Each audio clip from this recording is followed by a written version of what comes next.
esse projeto, geram diversas discussões, porque a gente tem que chegar num consenso, e por isso até a gente já fez, acho que umas 4 ou 5 reuniões, a gente se estende com elas, mas nós conseguimos chegar só até o artigo 61.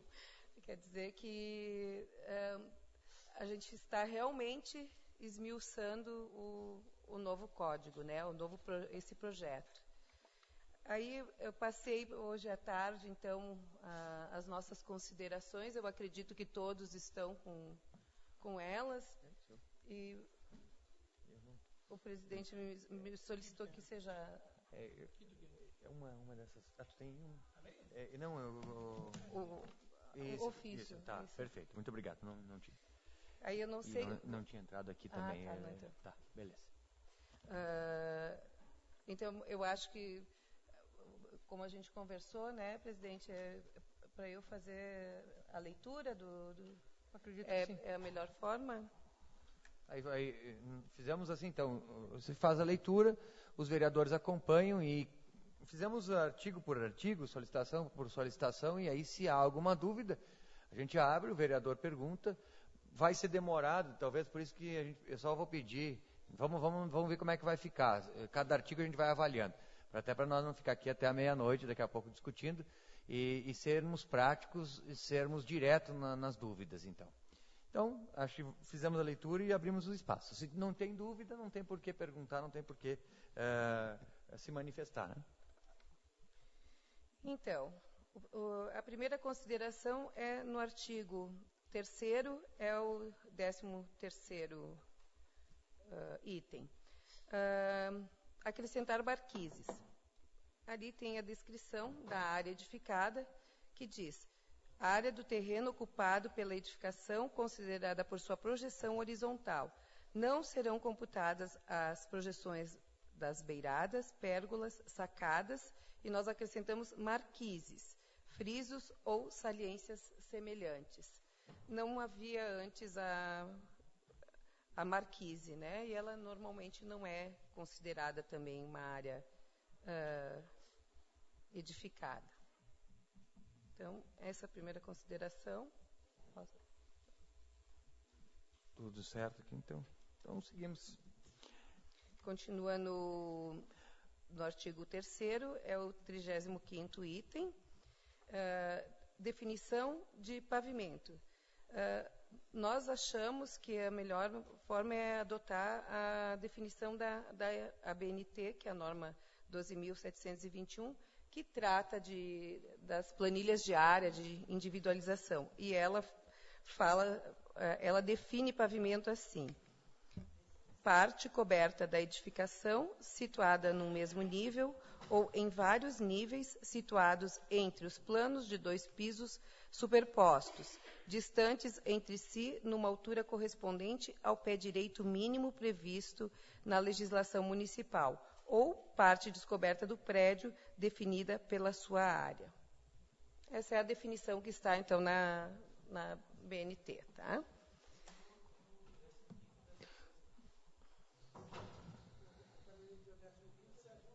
Desculpa, eu pulei mesmo. Eu volto, então. No 15º e no 16º, fala sobre o que é área principal, seria a definição de área principal e área secundária. Nós achamos que falta a definição, sabe, a descrição do que é a área principal, qual que é a área secundária. No código vigente, nós temos dizendo quais são as áreas secundárias, quais são as áreas principais. Então, isso aqui é algo que teria que ser melhor esclarecido, essa colocação. Acredito que sim. Eu não sei se vai ter, a gente tem que analisar para ver se não houve aqui algumas modificações posteriores que se batam de frente, né? Assim. Existe alguma proposta aqui de em se tratando de conceito para isso? De descrição, no caso? É só a gente dar realmente uma olhada no que diz o nosso código atual e acredito que seja a mesma. É uma questão mais da gente verificar, mas eu acho que sim, que seguiria a mesma. Depois, nós vamos estar no 36º, né? Continua o mesmo artigo, terceiro, 36º, é a respeito da definição do pavimento térreo, ou térreo, que a gente adotou, sugere que seja a descrição também da nossa norma da ABNT, que seria assim: pavimento com acesso direto à via pública. Quando forem vários os acessos diretos, o pavimento térreo corresponderá ao principal pavimento de acesso da edificação. Essa, então, é a nossa sugestão.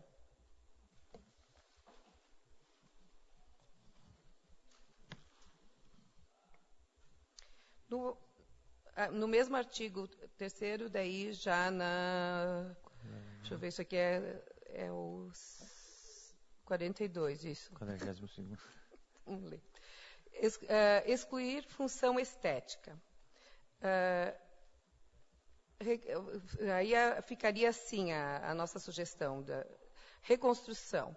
Construir novamente, total ou parcialmente, uma edificação, sem alterar sua forma, tamanho ou outros elementos essenciais. A estética a gente acha por bem retirar. Porque muitas vezes as aberturas, esteticamente, elas podem fazer... elas vão fazer uma modificação, né?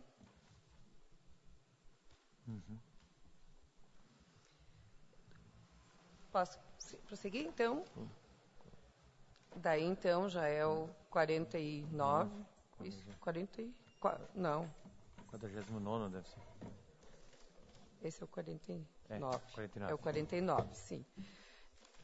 Acrescentar que pode ser destinado também ao espaço de estacionamento não coberto. Como ficaria, então? Recuo de ajardinamento, área do lote proveniente de recuo obrigatório, destinado exclusivamente para jardinamento e espaço de estacionamento não coberto. Isso ocorre bastante, se vocês forem pensar, muitas casas têm, ou então até comércio, utilizam o recuo de ajardinamento para utilizar como espaço para estacionar. É tudo assim, sim. As casas geminadas, normalmente é assim. Então, nós sugerimos isso. Aí o 51, que continua.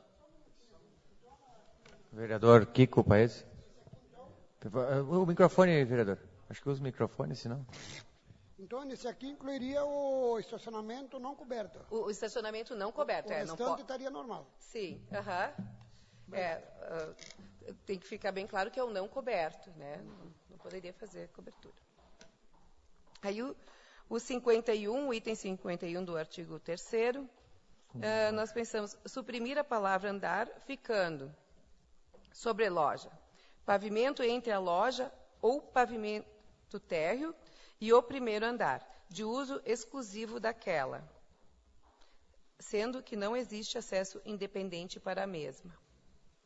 O acesso à sobreloja, nesse caso, se daria sempre através da loja. É o que está no nosso o Código de Obras. Atualmente, o acesso tem que ser feito pela loja, né, do térreo. Bom, o 52, então, é substituir piso por pavimento. Subsolo, pavimento situado abaixo do piso térreo de uma edificação. Desculpa que está abaixo, é abaixo tudo junto. Mas... Foi escrito errado. Daí, então, nós vamos estar no item 57, que é a definição de unidade autônoma. Também nós sugerimos que siga a norma de planilha de áreas, que ficaria: parte da edificação vinculada a uma fração ideal de terreno e coisas comuns, sujeita às limitações da lei, constituída de dependências e instalações de uso privativo e de parcela das dependências e instalações de uso comum da edificação, destinadas a fins residenciais ou não, assinalada por designação especial, numérica ou alfabética, para efeitos de identificação e discriminação. Depois, saímos, então, do artigo 3º, vamos para o artigo 6º. Suprimir a palavra administrativamente. O responsável técnico responderá tecnicamente pelo projeto elaborado ou pela obra executada.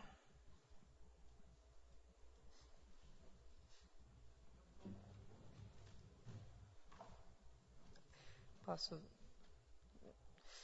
O artigo 7º, item 5, substituir a palavra manutenção e suprimir salubridade. Ficaria, então, promover na execução da obra as condições de estabilidade e segurança do imóvel, no modo a evitar danos a terceiros, bem como a edificações e propriedades vizinhas, passeios e logradouros públicos. O artigo 11º, acrescentar um item 7, executar a obra conforme o projeto aprovado. Que o artigo 11, não sei se...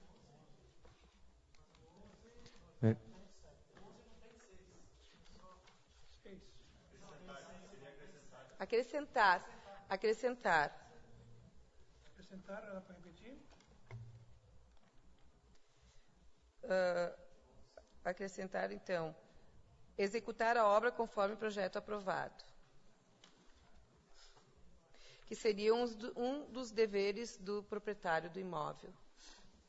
Eles não deveriam responder administrativamente também? Mas eu acho que daí depois, eu acho que sim que eles respondem. É que a responsabilidade administrativa foi tirada do técnico, né? E ela vai ficar com quem essa responsabilidade?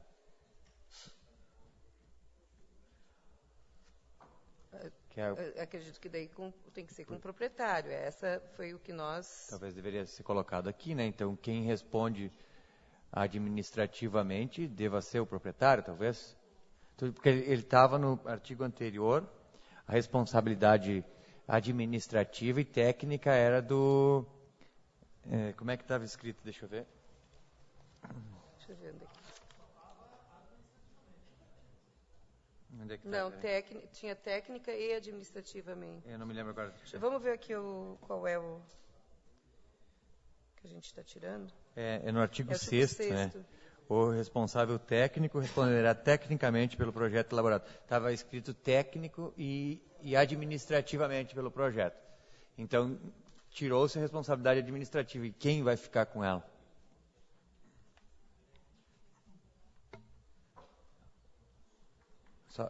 São deveres, então, do... Talvez aí teria que pensar que essa responsabilidade ficaria por conta do proprietário, então. Mas aí teria que constar, então, aqui, né? Sim. Eu não sei se não tem nenhum local que fala que ele responde. Bom, mas nós podemos deixar também isso aqui, sim, uma dúvida aqui, né? Uhum.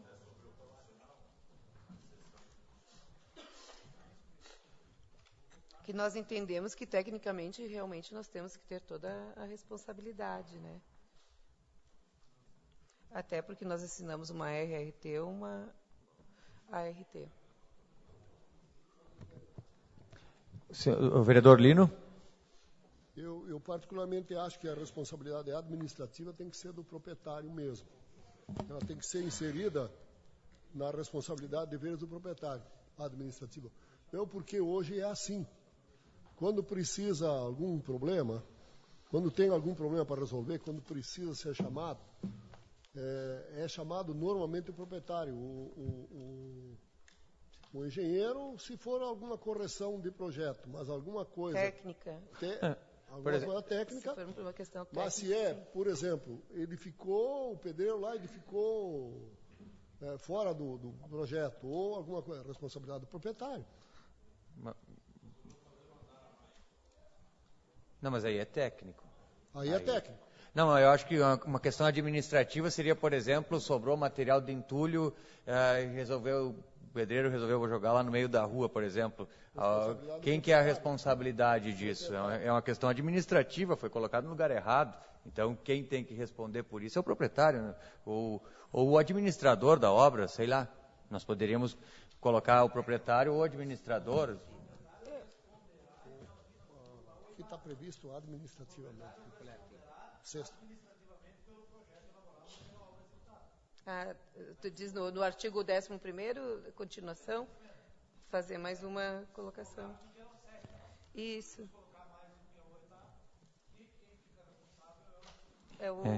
Responder administrativo. Vereador Dedé? A questão do conhecimento sobre os itens que envolvem uma obra. Geralmente o proprietário não tem o conhecimento de todo o funcionamento das normas, das leis. Então mas, ele tecnicamente, nós temos...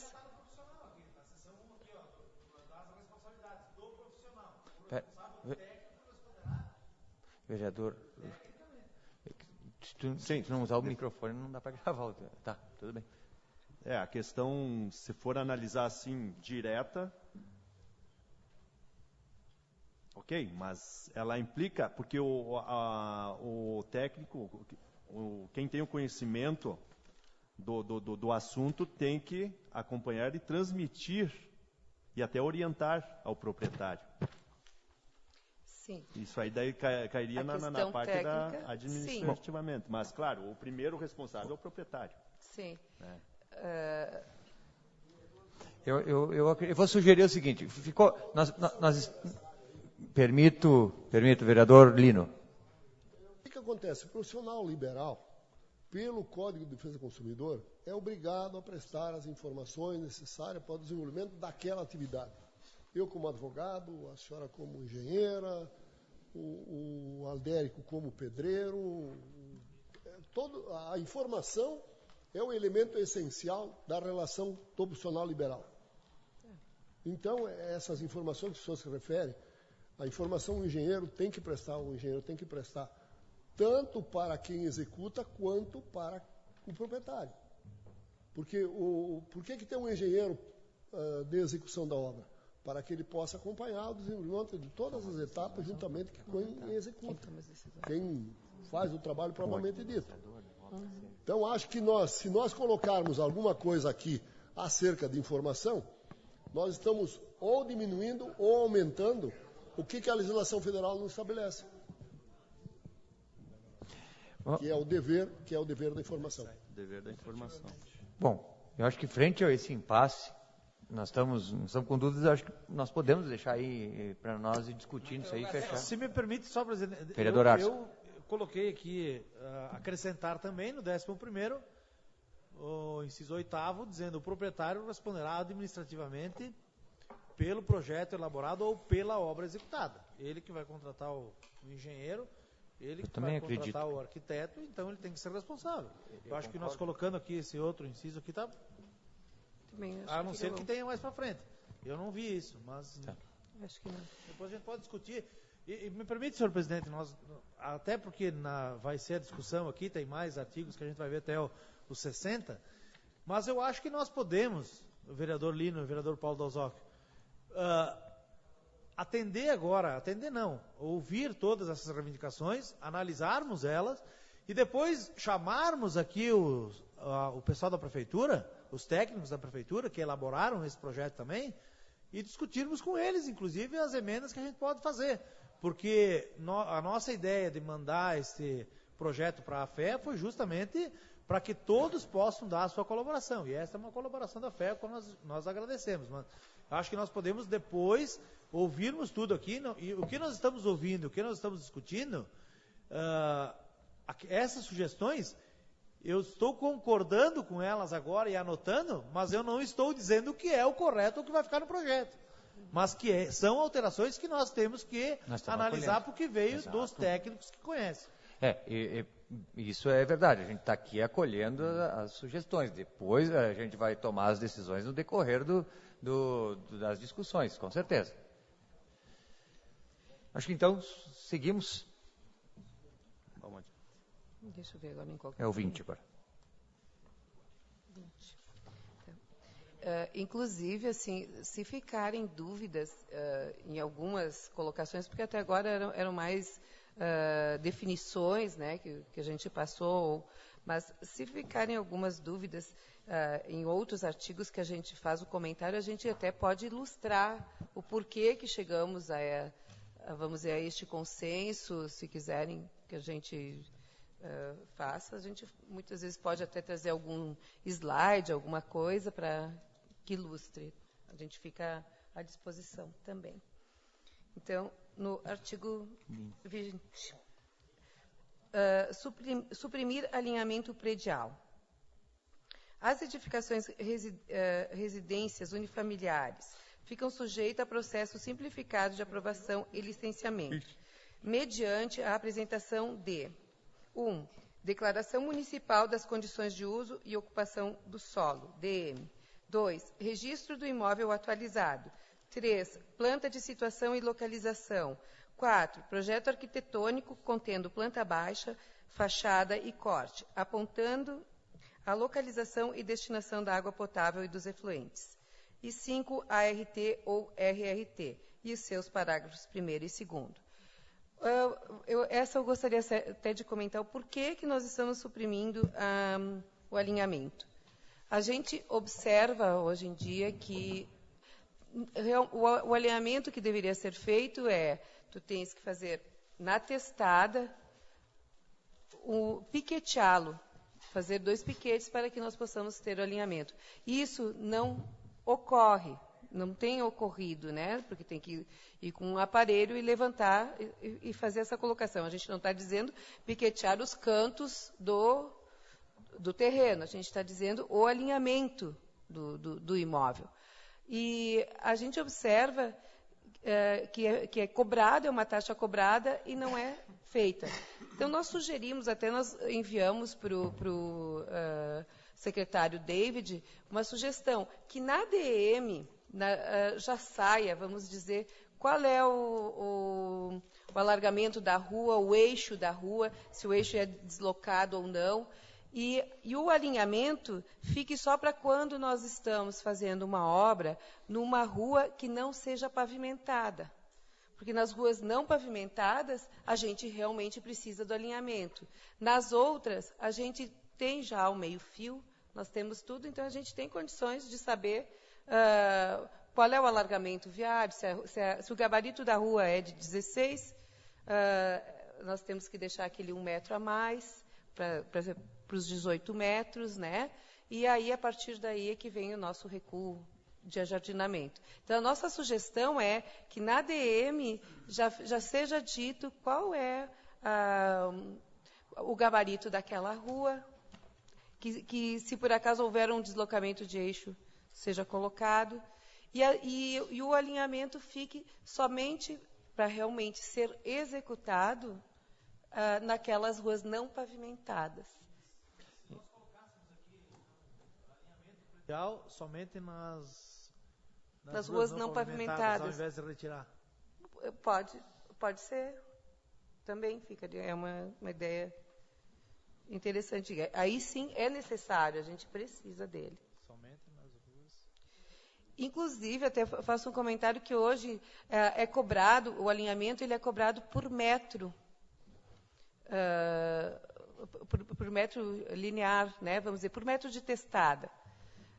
Nós entendemos assim, se o terreno tem uma só testada, é uma taxa X. Se ele tiver que fazer alinhamento em 2 testadas por ser uma esquina, 2x. Porque o trabalho vai ser sempre o mesmo, não importa quantos metros tu tenha de testada. Isso é algo que nós, já por diversas vezes, nós sugerimos para o secretário e, quer dizer, em outras... com outros secretários, nós já fizemos, a FEA já fez essa sugestão. Então, acho que dessa vez, acho que a gente consegue encaixar aqui no Código de Edificações. E acho ótima essa ideia de colocar, então, nas ruas não pavimentadas, sim, que seja obrigatório. Posso? Sim. Artigo 21. Então, o parágrafo 1º e 2º, sugere-se a seguinte redação. Parágrafo 1º. Estão sujeitos à aprovação de projeto e ao licenciamento as obras de construção, reforma com modificação de área, 3º, adequação de uso e 5º, regularização. Antes estava dito só reforma, mas a gente entende que é reforma com modificação de área que está sujeito a projeto.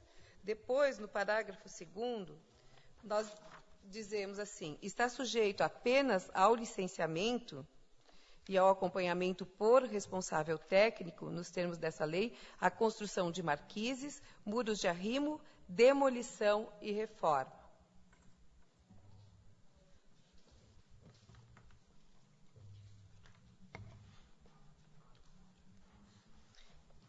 Daí, depois, no artigo 23, nós entendemos de suprimir o item B,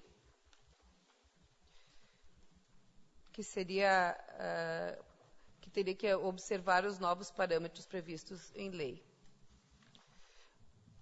Damos o exemplo, Galeria Merlin. Desta forma como está o B, hoje em dia, se fossem construir aquela parte que é mais recente da galeria, ou então onde ainda tem um espaço livre ali de área de terreno, se fosse construir ali, a área já existente, que seria lá a galeria, a parte antiga, teria que recuar, ir para os recuos atuais, e não mais como ela está. Então, quer dizer, mesma coisa a gente diz do Hospital Cibele, é um outro exemplo. Atrás do hospital tem bastante área para a construção. Então, se lá atrás eles quiserem fazer uma ampliação, na frente eles teriam que tirar toda aquela... Então, por esse motivo, a gente acha que deve retirar esse item B. E, claro, o que for a área a ser construída, ela tem que realmente se encaixar em todos os parâmetros, tanto do código como do plano. Então, acho que é o artigo 24, né? 24, isso mesmo. Terceiro, retirar a palavra líquida. Nós entendemos que coloca modificações internas e reparos que não gerem alteração da área modificada. Deixar assim no artigo 24, daí é o 16º, suprimir que não impliquem em alterações de fachada, ficando substituição de aberturas em geral.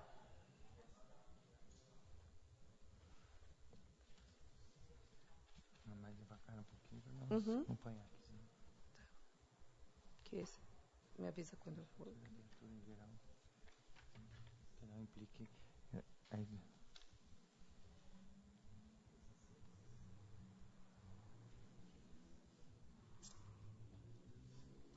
Sim, porque pode implicar na alteração da fachada. Acho que podemos seguir. Artigo 30 agora? Uhum. Posso? Pode. Acho 30 agora.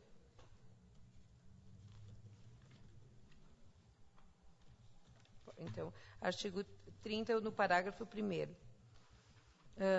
Acrescentar canteiros, exceto padronizados pelo poder público. Ficando, então, a redação assim. É vedada a construção no passeio público de elementos como painéis publicitários, degraus, rampas, floreiras, canteiros, exceto padronizados pelo poder público. Canaletas para escoamento de águas que possam obstruir, daí é continuação do que já está, né, no artigo, no parágrafo. Fazemos uma observação nesse artigo 30 também, que seja previsto o caso dos loteamentos, porque diz que tem que ter todos os terrenos. Deixa eu achar aqui o 30, gente. Os terrenos edificados ou não, situados em vias pavimentadas, deverão ter seus passeios públicos pavimentados pelo proprietário. Então, a gente levanta a questão assim, que não está previsto. Os loteamentos, eles muitas vezes poderão ser pavimentados e, se for conforme o que está dito aqui, também vão ter que ser calçados. Eu acho que, nesse momento, então, tem que ter uma exceção, nós imaginamos, né? É do meio-fio, eu passeio. Vereador Não Kiko. pavimento. Hoje, um loteamento ele tem que ter toda a estrutura pronta, né? Iluminação, asfalto, ou paralelepípedo, calçamento e tudo, né? Até aqui eu levantei uma situação uma vez do passeio público, né? E realmente me convenceram, tá? Que não tem como o proprietário do loteamento fazer o passeio público. Porque depois que vai construir, vai estragar caminhões, tudo. Isso vai acabar com todo o passeio, né? Isso. Aí me convenceram que realmente não tinha como já deixar pronto o Sim. passeio, né? E eu até acho que realmente não tem como fazer o passeio antes de fazer a construção, né? Obrigado. Então, acho que essa é a sugestão de colocar mais um parágrafo, não sei se são parágrafos, alertando sobre os loteamentos, então. Onde que eu estou? Não lembro mais. Agora nós paramos no artigo 30. No 37, eu vou, né? Isso. Isso. O artigo 37, sugerimos a seguinte redação. Constatado que a edificação foi executada de conformidade com o projeto aprovado, o órgão municipal competente fornecerá o habite-se em uma via para o proprietário e uma via para o registro de imóveis, no prazo máximo de 60 dias contado de sua solicitação. E mais seu parágrafo único. Por que a gente diz isso? Porque o registro de imóveis, ele exige que quando se vai averbar a edificação no terreno, ele exige que ficar com ele o habite-se, o original. Não adianta fazermos uma cópia autenticada, tu tens que entregar o original.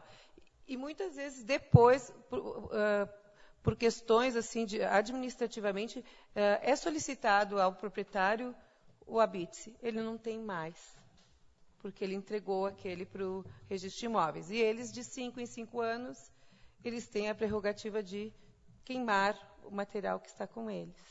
É uma questão da lei. Então, quer dizer, pode-se perder o habite-se. Então, por isso, nós sugerimos, no próprio habite-se pode dizer, via para o proprietário e via para o registro de imóveis. No artigo 43, parágrafo 1º, entendemos de suprimir. Não lembro mais qual que é. Opa.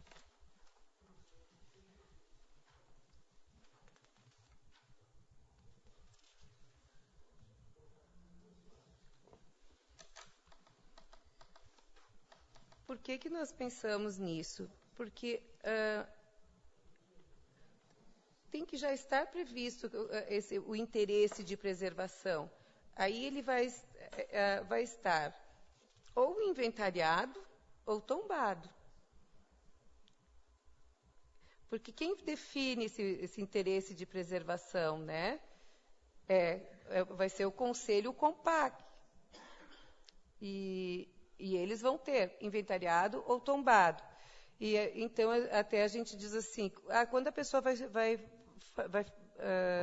solicita uma DM, se tiver algum desses imóveis que esteja inventariado, já vai ter essa informação na própria DM.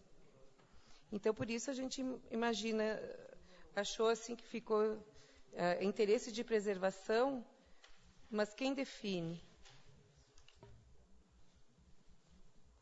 Já no caso de ela estar inventariada ou tombada, está definido pelo Conselho, o COMPAC.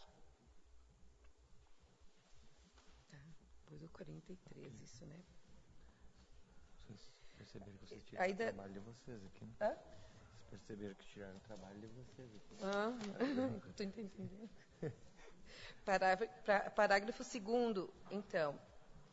Suprimir de interesse de preservação e deixar constatada a demolição em curso ou concluída de imóvel inventariado ou tombado, sem a devida autorização e licenciamento, o valor da multa corresponderá a 10 vezes o respectivo valor venal do imóvel.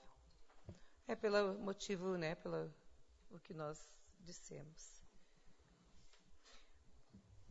O artigo 45. Suprimir do projeto aprovado. O responsável técnico deverá manter no canteiro de obra cópia do alvará de construção em local de fácil acesso à fiscalização. Por que nós colocamos o projeto aprovado? Ele é um documento, né?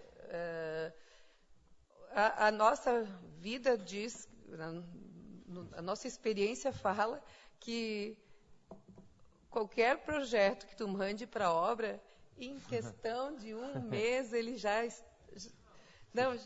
virou uma bagunça. Então, não dá para a gente mandar um documento assim, né? A gente manda as plantas da obra, mas a gente está sempre repondo elas. Eu acho que o alvará é o suficiente, que é o alvará de licença de construção.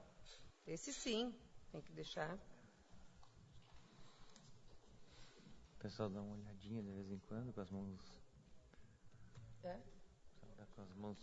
eles estão sempre com as mãos bem... Sim, ossos do... Sim, do ofício.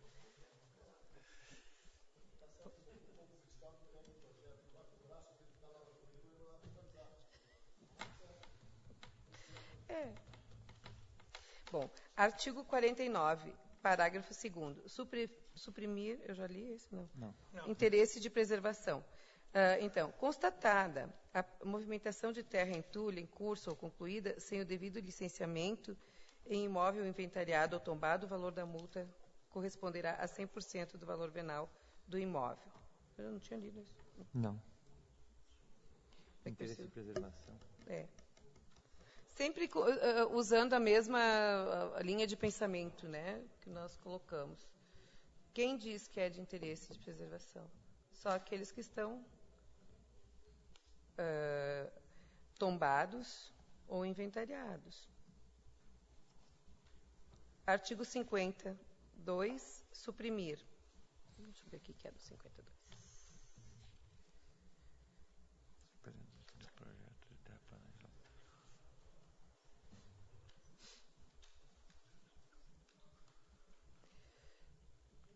Nossa, apresentação de projeto de terraplenagem, isso. Meu Deus, vai ficar inviável. Realmente. Então, esse a gente sugere que seja suprimido.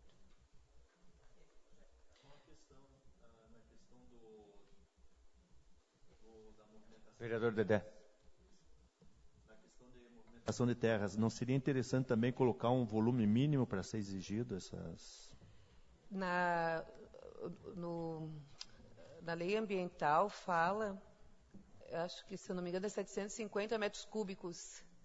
750 então, metros cúbicos, sim. A partir de 750 metros cúbicos é obrigatório fazer uma licença ambiental. Ok. Vereador Arcio, acho que fala no microfone. O artigo 49, parágrafo 1º, diz: o movimento de terra e entulho que resulta em deslocamento e transporte de material externo ao terreno obedecerá às determinações contidas no Código de Posturas e no seu regulamento, bem como no licenciamento ambiental, se for o caso. Já está ali, sim. Uhum.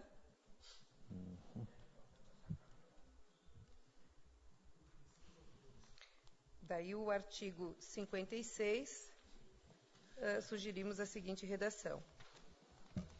Nenhuma construção ou demolição poderá ser feita no alinhamento das vias públicas ou com recuo inferior a 4 metros, sem que exista em toda a sua frente um tapume provisório, acompanhando o andamento da obra e deixando livre, no mínimo, 1 metro a partir do meio-fio. Esse 1 metro seriam, assim, 2 unidades de passagem. Seria 1,10, mas a gente arredondou para 1 metro, que são 2 unidades de passagem, são 2 pessoas, uma passando pela outra. Então, e muitas vezes acontece que tu faz o escavo e tu precisa deixar mais do que como estava previsto, que era a metade do passeio.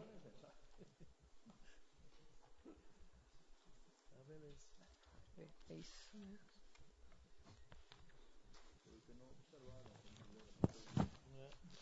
É o que muitas vezes acontece, né? Se a gente for andar na cidade, realmente ocorre muitos tapumes que estão assim.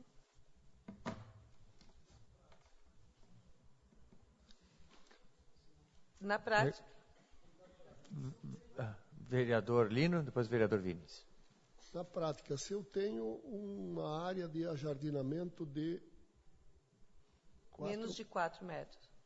4 metros. Uhum. Mais uma calçada de 3 com 1,5. Eu teria 5,5 metros de espaço para as manobras de material de construção e tal. Não seria suficiente, vocês que são pedreiros, engenheiros, nem todos técnicos? Esses são os que são com menos de 4 metros, diz no enunciado. Deixa eu ver qual que era. No artigo 50 e... O 56. Nenhuma construção ou demolição poderá ser feita no alinhamento das vias públicas ou com recuo inferior a 4 metros. Quando o recuo é inferior a 4 metros.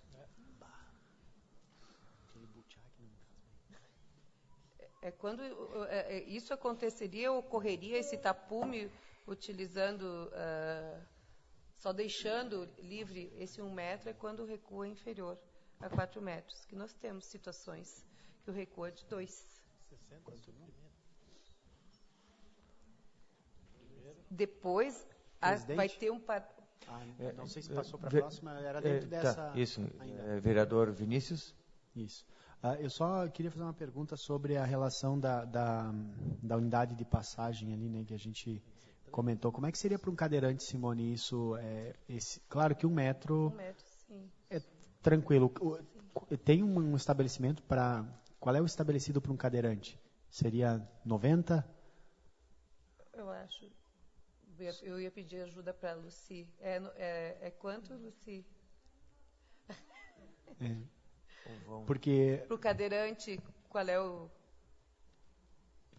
Que a minha dúvida seria em relação... Claro, 2 pessoas caminhando normalmente, eu acho que 1 metro é tranquilo, né? Se fossem... Isso está na norma. Está na norma também. Está na norma das saídas de emergência dos bombeiros, tá? Certo. É esse 1,10 metro. Tá. São 2 unidades de passagem, que cada unidade é 55 centímetros. Certo. Tá? Então deve ser para o cadeirante. Então, com certeza o cadeirante passa. Eu não sei... Não, porque a gente também tem o bom senso de que, por exemplo, se tiver um cadeirante e um outro transeunte, o transeunte vai desviar, vai dar preferência para o cadeirante. Mas era só para ter certeza de que uma pessoa com deficiência tivesse uma mobilidade garantida mesmo com o tapume da obra colocado nessa norma. Era só dentro disso a minha questão. É 90 aqui, ó. 90. 90. Obrigado. Senhor, tem mais uma questão, até não foi em Farroupilha, mas analisando o caso, passando, tinha um avanço, tinha 1 metro, só que nesse metro tinha um poste.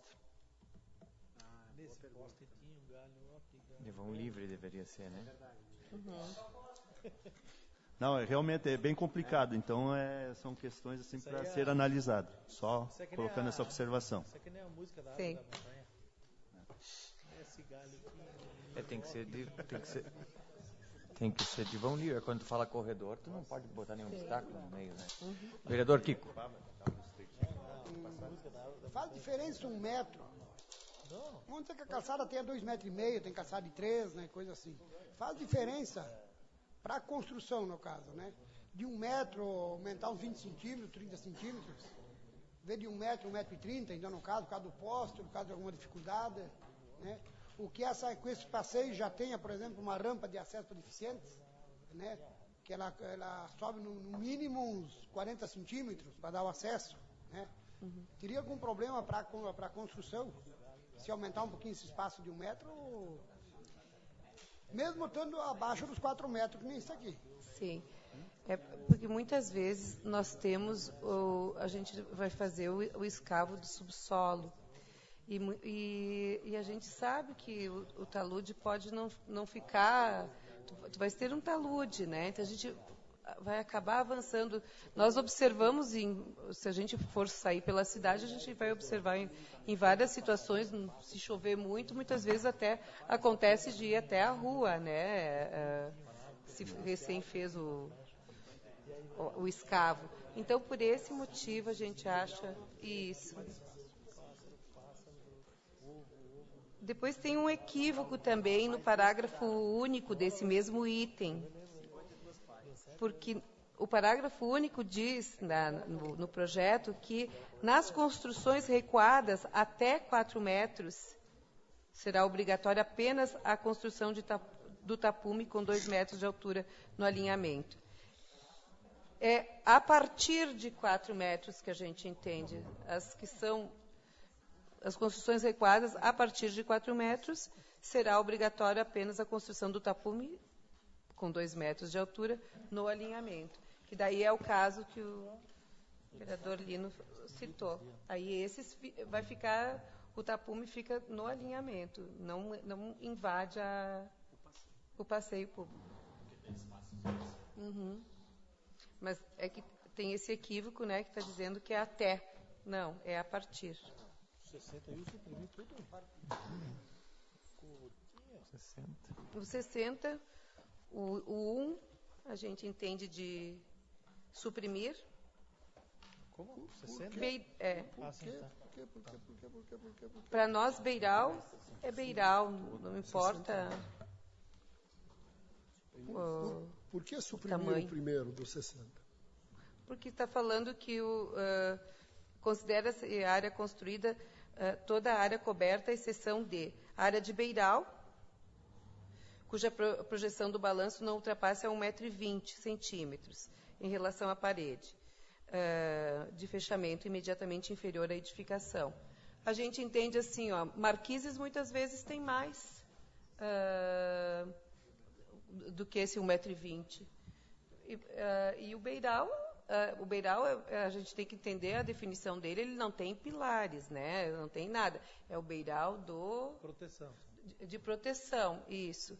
Então, por isso a gente acha que deve suprimir, que não precisa ser colocado. Senão vai, né? Porque marquise pode e beiral não pode. Claro, a gente sabe que são exceções, casos que vão ter beirais muito grandes, mas pode ocorrer. E por que não se coloca... Se deixa só beiral, né? Vereador Lino. Por que não se coloca um tamanho maior para as questões referente ao balanço, em relação às marquises?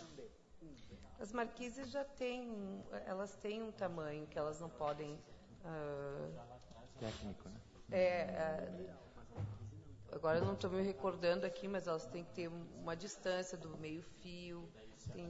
Tá, mas olha aqui, considera-se área construída, toda a área coberta, com a exceção de a área dos beirais, ou 2 marquises. Marquises, sim. As marquises, não existe tamanho nenhum. Ou a área do beiral que ultrapasse 1,20 m. Sim, eu entendi. Na realidade, não tem que suprimir, só tem que deixar a área de beiral. Tem que deixar o beiral. Tem que deixar. Que ela é a exceção, né? Exatamente. O beiral, cuja projeção de balanço não ultrapasse 1,20 m. Eu acho que tem que deixar. Deixar a área de beiral, sim, tem. E a área de... Porque no segundo tem a área de marquise. Isso. Só suprimir a questão dessa medida de 1,20 m. Sim. Sim. Depois... a gente observa que do projeto... Repetido... tem 2 e 2, né? Sim. É o mesmo... Como é que ficaria o primeiro, então? Não suprime mais? Não suprime... Não, na realidade, a exceção de 1, área de beiral. 2, marquise. Aí agora aqui teria que colocar 3, né? Áreas de uso. Bom, aqui a gente tem uma sugestão também. Áreas para uso de guarda de material, armários, cabines de gás, abrigos de animais, subestação, caixa de medidores em geral e guaritas. Porque o que a gente diz? Pela norma, a própria cabine de gás ela é mais alta do que esse 1,80 m no final. Então, a gente acha assim, são áreas acessórias, áreas que estão para essa função e que elas realmente não devam ser contadas. Mas não deixar ali com altura igual ou inferior. Porque pode ocorrer de tu teres caixas de medidores mais altas do que isso. Se eu não me engano, é 2,20 o do medidores de luz.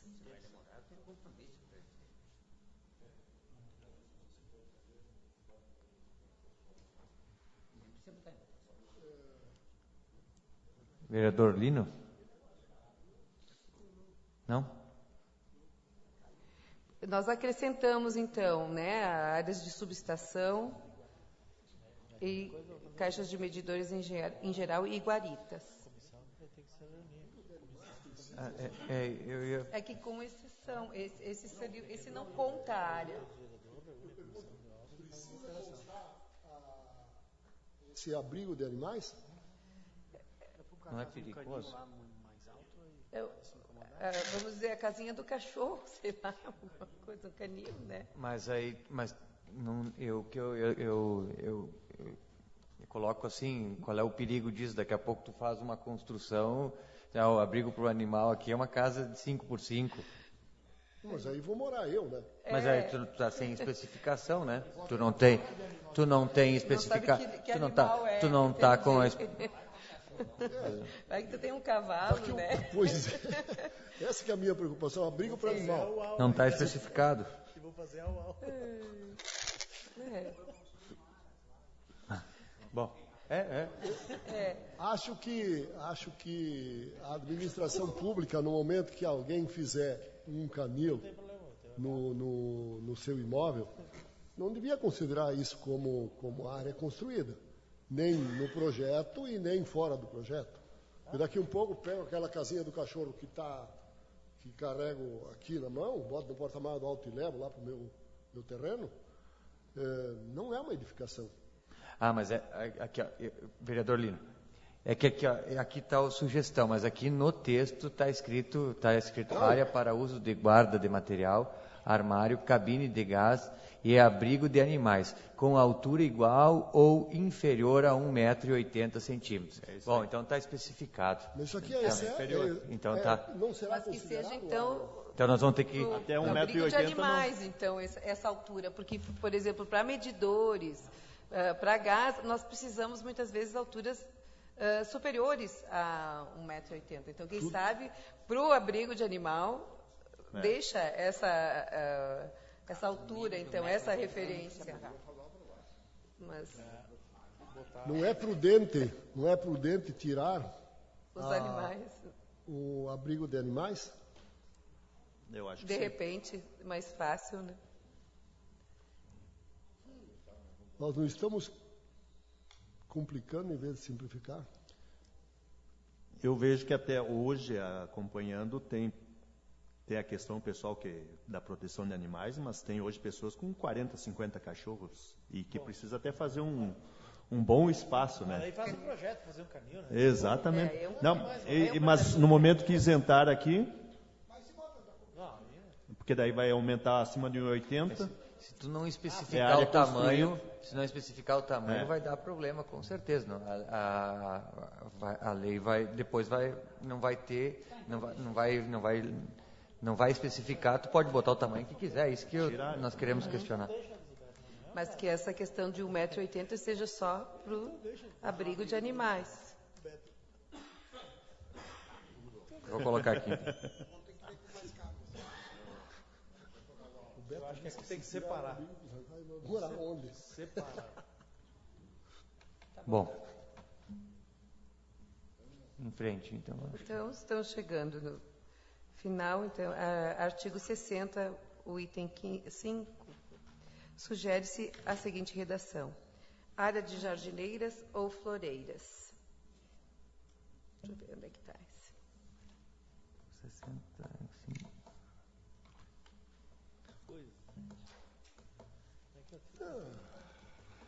Sugere.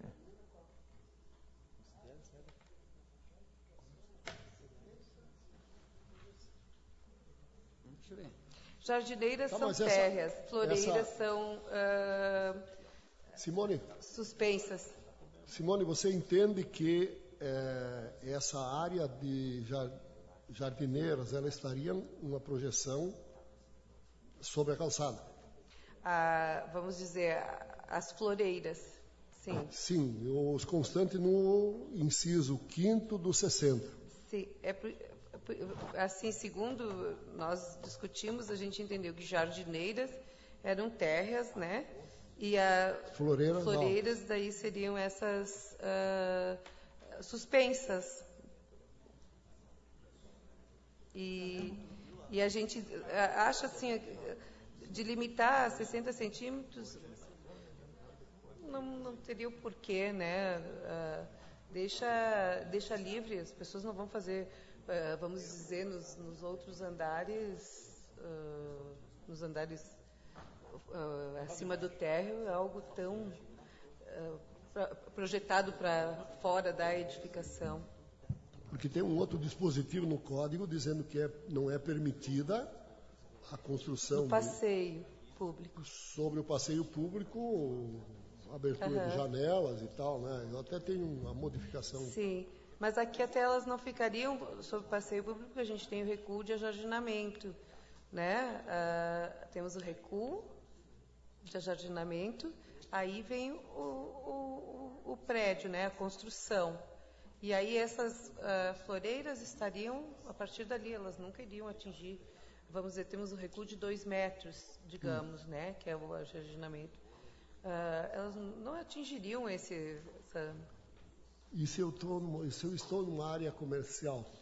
Sim, mas é o recuo... Aí eu vou para a calçada. Não pode ir. Não pode? Claro que não pode. Não, nada mais é construído no alinhamento do... Aí não faz floreira. Sei. Não. Independente de ser 60, 80, não pode invadir. Não vai poder. Não. Tá. Perfeito. Aí não precisa ter a altura. Não precisa ter com certeza, não precisa ter essa medida, né? Vamos dizer, de 60. Não precisa, não. Muito bem. E por último, então, do que nós analisamos até agora, porque eu digo para vocês que cada artigo que a gente analisou, levamos não sei quanto tempo para analisar, porque cada cabeça uma sentença. Então, tem outros, tem inclusive itens que nós já analisamos, que, para falar a verdade para vocês, não se chegou exatamente num consenso comum. A gente pode dizer assim, que teve um voto de Minerva aí para decidir, porque ficou assim praticamente 50%, né? Nós não colocamos esse item aqui, Mas o 61 suprimir. Só um comentário, Simone. Nós temos uma lei no município que cria o selo de sustentabilidade, aonde um dos requisitos para a obtenção do selo de sustentabilidade é o preenchimento, não sei se de todas os itens estão todos aí colocados aqui ou todos, ou quase todos. Mas não é obrigatório. Eu vejo que não é. Daqui a pouco o que está dizendo aqui, o responsável técnico é responsável pela escolha e pela correta utilização dos materiais e elementos construtivos, estruturais ou não, de acordo com as normas técnicas brasileiras, resistência do fogo, isolamento térmico e tal. E aqui não poderia colocar, então, o responsável seria o proprietário? O proprietário? Na realidade, quando a gente faz um projeto, a gente já está descrevendo que materiais vão ser utilizados, né? E a gente vai, as nossas escolhas, ou vamos dizer, o que nós dizemos é baseado em normas técnicas. Então, não vejo acho meio redundante, é por isso que nós achamos assim, vamos suprimir, porque isso aqui é algo que a gente, quando a gente assina uma RT ou uma RRT, a gente já está dizendo que materiais utilizar. Catafesta, essa aqui é a lei. Tá, mas a lei é aquela. Mas a lei é um incentivo. E por que não podemos colocar... Não é uma obrigação pro técnico. Por que não podemos colocar o proprietário é responsável pela escolha correta da utilização do material? Então? Mas eu acho que quem realmente pela escolha, vamos dizer, a escolha é quem vai dizer se aquele material pode ser utilizado ou não. O responsável técnico vai dizer, mas isso já está dentro do projeto. A gente entende que não precisa dizer isso. Nós já somos responsáveis pela indicação de que material tem que ser utilizado. Né? Se cabe laje, se... E os parágrafos e incisos do 61, tira tudo. Isso, se vocês quiserem deixar uma sugestão, como sugestão de que existe essa ideia de vamos dizer, o responsável técnico poderá zelar sempre que possível pela utilização de materiais e tecnologias. Ele tem que zelar, mas não é uma obrigatoriedade, vamos dizer, não é uma obrigatoriedade. Só se sim, aqui agora nós vamos ter que ter todas as nossas construções verdes, vamos por assim dizer. Mas também isso que está aqui, ele está numa... Aqui o vereador Kiko tinha pedido primeiro, depois vereador Kiko, só para manter, desculpa. Obrigado, senhor presidente. Eu acho que aqui a responsabilidade do proprietário não cabe. Por quê? Se eu tenho um profissional contratado e ele vai me dizer aqui que a parte estrutural, não adianta eu querer fazer diferente, porque ele é o responsável. Eu vou ter que comprar o material conforme o meu responsável está dizendo. Eu posso discutir com ele agora. Senão, isso não é muito simples. O engenheiro faz um negócio lá e eu vou lá e compro o que eu quero. Eu acho que não pode ser o proprietário. Eu acho que tem que eu acho que tem que ser o responsável técnico. Né? Acredito eu. Eu acho que tem que ser o responsável. Né? Sim, o proprietário. Vereador Arcio. Eu estava dando uma olhada aqui. Nós temos uma lei, nós aprovamos aqui, eu não me lembro se estava no Código de Obras na época, agora edificações, né, mano? Mas se é uma lei separada, já existe aquela lei, mas para quem quer aproveitar um desconto, enfim, um benefício que a prefeitura vai, através do regulamento, lá dizer que benefício ele vai ter, no IPTU, sei lá onde que ele vai ter. Sim. Mas tem lá, naquela lei, então não precisa estar aqui, porque já tem uma lei. Então realmente aqui não é necessário. Eu também acho. Já tem a lei, né? Suprimir até, presidente.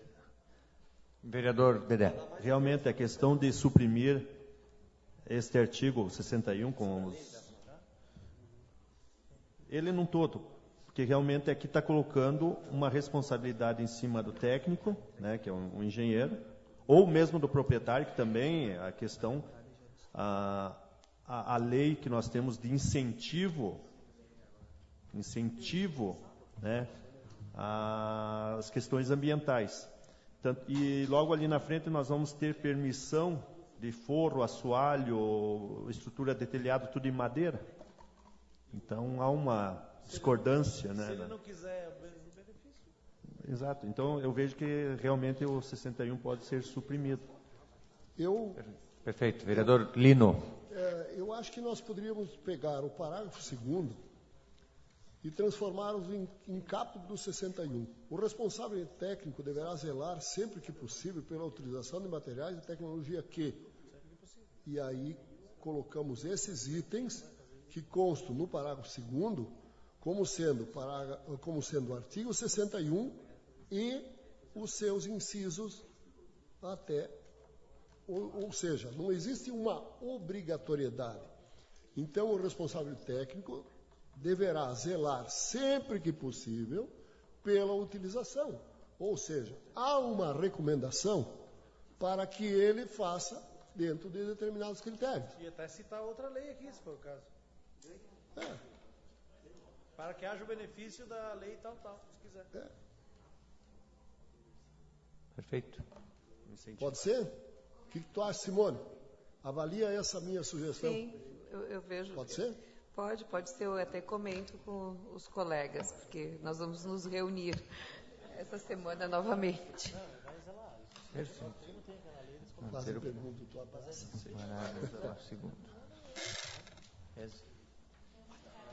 Então, nós vamos... Não sei se tem mais alguma pergunta. Senão eu deixo o espaço para a Simone fazer suas considerações e na semana que vem nós retornamos o trabalho, então. Com certeza. Tenho...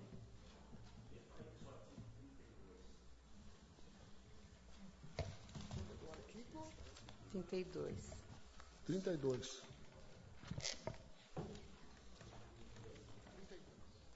Só lembrando que a gente sabe ler. Esse artigo é um artigo que gera bastante polêmica. Tem esse e tem mais um outro, né, Renato? Ele gera polêmica na nossa associação. Os muros frontais e os laterais em alvenaria de qualquer tipo ou material similar, construídos dentro dos recuos frontais, deverão possibilitar visualização do interior do terreno, em no mínimo 50% da área do muro, podendo ser utilizado grade, vidro, tela ou similar, permitindo o visual estabelecido. 50% da área do muro. Tem que deixar ela com contato visual. Não, é 25%, então. Nós vamos ter para várias construções no município. Vereador Paulo? Nós vamos encontrar muitas construções que estão irregulares. E aí a pergunta que eu faço, e se eu não quero deixar nada livre? Visão, eu tenho uma piscina lá dentro do meu terreno, respeitei os recuos, e eu tenho que ainda deixar vidro ou área livre. Por quê? E aí vem adiante alguma coisa que fala, eu não posso botar em cima do muro o arame farpado ou outra coisa. As pontas. O muro tem 3 metros de altura e eu ainda não tenho segurança. Não posso colocar? É exatamente esse artigo que gera bastante polêmica entre nós. Muitos venceu por um voto, vamos dizer, manter assim, né? Mas ele é polêmico. Até dou exemplo, se quem conhece a minha casa, a minha frente, o meu muro da frente, não tem os 50% de visual, né? Eu não tenho, mas mesmo assim, não é uma coisa assim que em termos que vá agredir aos olhos das pessoas, nada. Ou tem pessoas, até tem outros exemplos, que elas têm tudo com muro, mas tem um monte de verde na frente, né? Porque muitas vezes as pessoas estão se protegendo. A gente tem que pensar no que nós vivemos. A privacidade é uma prerrogativa. Vereador Hildo? queria fazer uma pergunta. E qual é o motivo de ter que ter, então, essa visibilidade? Qual é o argumento que vocês... Tem que perguntar daí, então, para a prefeitura que lançou essa ideia dos 50%. Não, porque, como eu disse, ele foi bastante polêmico entre nós na reunião, mas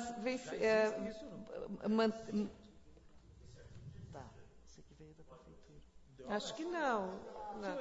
Então tá tudo errado. Tem as casas aqui. fizeram. Tem um monte de casa que não tem. Mas não era cobrado. Eu fiz errado o muro lateral. Tem aqui, mas não é cobrado. Então tem que ter, né?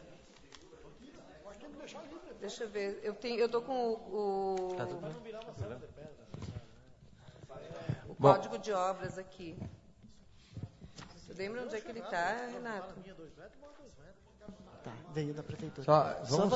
Vereadores, vamos deixar um último para nós finalizar essa parte aqui, para nós não deixar a coisa em ordem. Só para concluir, que isso veio da prefeitura, essa ideia, mas eu não sei se ela é válida, porque, poxa, se a pessoa realmente, como diz o Paulinho, se a pessoa quiser mais privacidade dentro da casa, quer mais segurança e tal, eu acho que tem que ser pensado muito bem nessa parte aí. Eu acredito, senhores vereadores, que para mim não seria um exagero nos frontais, mas no lateral, o que isso interfere, digamos assim? Aí daqui a pouco eu faço, se eu fizer 50% e o meu vizinho fizer 50%, como é que fica a história? Eu deixei aqui, o meu vizinho... Mas no lateral, se for esquina, tudo bem. Agora, se o lateral for com o terreno do meu vizinho, divisa com o Beto, eu posso fechar. Se eu posso fazer uma altura sem janela, a mesma coisa que o muro. 1,80 m. Não vai ser um agora, vizinho se é o terreno de esquina, eu acho que vale os 50 centímetros. Mas caso contrário, não. Bom, senhores vereadores, vamos ver então o vereador Vini. Não, vereador Vini. A gente está meio que fora do regimento hoje, porque isso aqui é uma situação difícil, mas vamos... Então, e tem eu quero, então, para as suas considerações, tem mais algum que você gostaria que é polêmico na nossa... Que não foi observado aqui?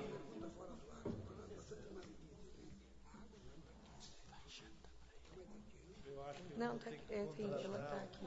Eu acho que vamos ter que não cair, sim. Claro. Uhum. Acho que... Viu, Paulinho? Acho que vamos ter que pagar mais 400 mil para só o artigo 20 que é polêmico. Tá. Pessoal, vereadores, o artigo 20, então, a engenheira Simone quer comentar. Outro artigo, uma vez que foi dito para ler o anterior, agora o artigo 20 também se torna um pouco polêmico na nossa associação, que é as edificações residenciais unifamiliares ficam sujeitas a processos simplificados de alinhamento, aprovação e licenciamento, mediante a apresentação de... Vamos ler o quinto, diz, planta com indicação do perímetro dos pavimentos, contendo área construída e devidamente cotada, localizada e destinação de água potável e dos efluentes. Neste caso, não vai mais haver, para qualquer tamanho de residência unifamiliar, não vai mais haver apresentação de planta baixa, de cortes, nem de fachada. Então, só apresenta esse perímetro dos pavimentos. Mas é obrigatório a destinação de água potável e dos efluentes. Sim. Só não se apresenta mais vamos dizer, as plantas baixas. Eu sei, eu não tenho bem certeza, mas até a gente ia pesquisar. Em Caxias, parece-me, até 70 metros quadrados é esse projeto simplificado. Eu estou, Simone, apresentando uma emenda... Vereador Lino. Estou apresentando uma emenda dentre as 11 que eu estou apresentando. Uma é referente ao parágrafo 1º do artigo 20, aonde eu estou dizendo o seguinte: a concessão de alinhamento, a aprovação de projeto e o licenciamento da edificação, das edificações de até 70 metros quadrados, bem como suas alterações, estão isentas do pagamento de taxas. Existe ali a expressão preço público, isso aí está errado. Não existe para edificação, para elaboração de projeto, o termo preço público. Então, estou tirando, mas existe a previsão aí, então, a simplificação e a isenção de taxas para até 70 metros quadrados. Perfeito. E eu estou só tirando o preço público aí, porque eu entendo que o preço público não existe. Muito bem. Eu quero dizer que eu não entendi que os unifamiliares aí não precisam apresentar. Mas projeto, planta baixa, cortes, fachadas, só o perímetro. Não importa se tem 70, se tem 100, 200, 300, 400 metros, 500, 1000. Não vai mais apresentar projeto arquitetônico. Só esse mas aí perímetro. A polêmica seria em termos de definir uma área para ser residencial unifamiliar ou não. É uma das colocações que nós, em reunião, fazemos, que deveria ter um limite. Até, de repente, eu sei que em Caxias existe isso, mas eu não sei se não vai até uma área X, 70 metros quadrados, vamos dizer. Eu não tenho bem certeza se ela é liberada para todos. Eu quero deixar claro que esses dois últimos que eu li, esses dois itens, esses dois artigos, o 20 e o 32, não foram colocados aqui porque eles não têm... Eles foram bastante polêmicos, tá? Mas não é a opinião da AFE. Eu só quis colocar que eles são polêmicos, que talvez vocês tenham que estudá-los. Mas pela fé, eles estão aceitos. Aceitos, assim, um voto a mais. Não, ele não é unânime, pode-se dizer assim. Posso sugerir, senhor presidente? Vereador Lino. Os últimos 15 dias, Simone, eu me debrucei sobre isso aqui com todo o afinco do mundo, tanto é que eu elaborei 11 emendas. E o incrível é que apenas uma está coincidindo com uma ou duas que está coincidindo com o que vocês apresentaram. Então, eu estou sugerindo aqui o seguinte: as edificações residenciais unifamiliares de até 70 metros quadrados ficam sujeitas ao processo simplificado de alinhamento, aprovação, licenciamento mediante apresentação de. Pronto. Acho que ficou bom. Até 70 metros. É mais 70 metros, vai para a vala comum. Sugestão que estou dando, não sei. Eu quero fazer uma casa de 100. Se tu fizer de 70, não precisa nada disso. Eu acredito que nós devemos acatar aí a opinião do vereador Ártico, quando coloca que nós, num segundo momento, nós vamos, depois de debater tudo isso, alinhar todas essas sugestões. Aí é a vez de chamar os responsáveis pela elaboração, para que a gente questione, para ver qual que é a argumentação. E a partir daí, a gente define se mantém, se apresenta emenda, se não apresenta, enfim, faz o que é de nossa competência aqui. Perfeito? Então, senhores vereadores, eu quero agradecer, Simone, a fé e a sua pessoa por estar aqui, por esclarecer, por fazer essas sugestões, por nos ajudar a entender e apresentar um bom projeto. Vereador Árcico. Somente aproveitando a presença da FE, nós temos o código de postura que nós recebemos ontem. E eu não sei se vocês já receberam também, é um trabalho longo também, mas que alguma coisa pode coincidir aqui. Então, se vocês puderem também nos auxiliar referente ao código de postura, nós agradecemos. Nós vamos encaminhar também, então, o código de posturas para que vocês, se quiserem fazer a sua manifestação, nós acolhermos, ouvirmos e depois dar o andamento que deve ser dado. Inclusive, a gente até apontou, a gente não pôde avaliar, mas a gente deixou apontado que no artigo 47, no 46, no 47, 48 e o 49, ele fala sobre o Código de Posturas, mas a gente não tinha elementos para poder analisá-los. Então, a gente nem citou eles aqui, mas porque nos faltava, assim, está no Código de Postura, mas a gente não sabe qual é o teor. Com os dois, sim, nós podemos avaliar. Sim, perfeito. Acho uma boa sugestão. Então, nós estaremos mandando ainda amanhã, já estará, ou já entregamos aqui hoje já uma cópia para a FE. Tá, ok. Muito obrigado. E eu suspendo por 1 minuto a sessão para a gente desfazer a mesa e depois seguirmos na ordem do dia.